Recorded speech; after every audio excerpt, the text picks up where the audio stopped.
Hello বন্ধুরা, আজকে চলে আসলাম উত্তরাতে আরও দুইটা গাড়ি কেবিন ফোল্ডিং করতে। তো এই দুইটা গাড়ি আমরা কেবিন ফোল্ডিং করে দেব বন্ধুরা।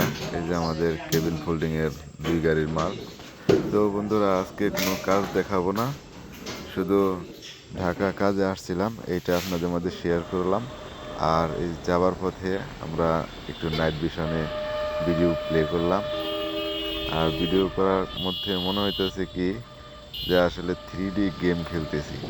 ঠিক আছে, এইরকমভাবে ভিডিও স্মুথ আর এলো রেজুলেশনগুলা, আর ঢাকার যে পরিবেশগুলা খুবই সুন্দর লাগলো, যার কারণে একটু শট নিলাম। আর হ্যাঁ, ধন্যবাদ সবাইকে, ভালো থাকবেন, 3D গেমটি দেখতে থাকুন। আর হ্যাঁ, ধন্যবাদ সবাইকে, বাই বাই, টাটা।